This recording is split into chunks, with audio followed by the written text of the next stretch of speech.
Ulit natin. Dito na ba kayo titira ng anak mo? At samantala lang.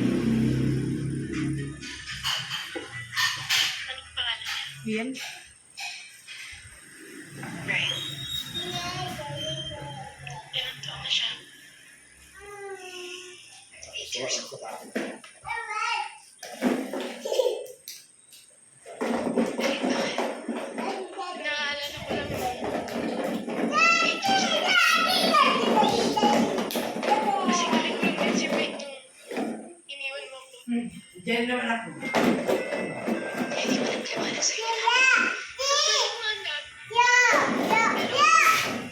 Hindi ko naintindihan.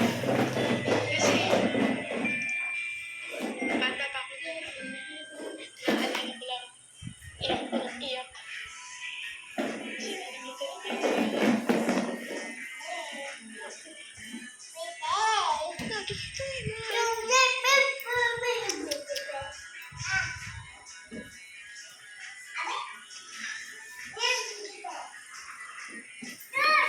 Erin,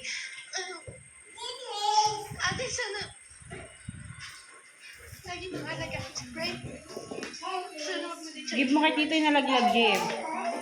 Give mo kay Tito yung shoes.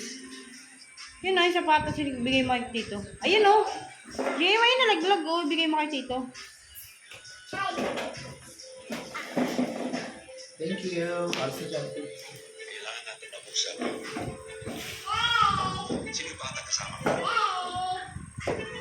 Ano sa lalaki? Wala. Sabi niya eh. Hindi ako aalis dito. Tagal na magsalita, tapos in-scan niya muna bago niya nalaman na bayad. Di ba ini-scan muna bago malaman palang bayad? Sabi, pagkano po yan? Wait lang, check. Ay, shucks. Hindi sa akin kasha. Ano yung size nan? Pwede po. Pag hindi kasya kay JR yung binili kong 42, yan na lang bibili ko. Ha? Nagbili ako sa batas kay JR, 42. Di parang, tapos dumating, parang ang liit. Ay, okay lang. Ano? Hoy long, oh. Ganda. Hindi siya halatang leather. Parang ano, hindi halata parang Alam mo ano. gato? 307. Mura ha? Kaya, Ano yung isa sa bayan? Ito yan. 600. yung kay JR, ano lang, 200 lang din. Kaya wala sa mga sa TikTok. Pero ang style niya, Adidas na. Yun.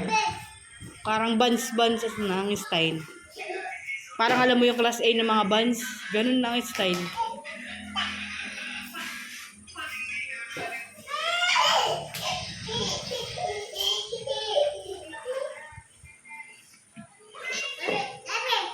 Jules, huwag mo na paguloy yung sitwasyon. Sino yung bata? Anak ko. Nakuha mo na yung sagot na gusto mo. Sige na, umalis ka na. Anak mo, Paikot ka pa. sinong tatay? Pamilya ko lang ng mga sa akin lang. Kaya na. Eh, ano po yan? May posibilidad Ay, malaki sa kanya. Tayo ka na.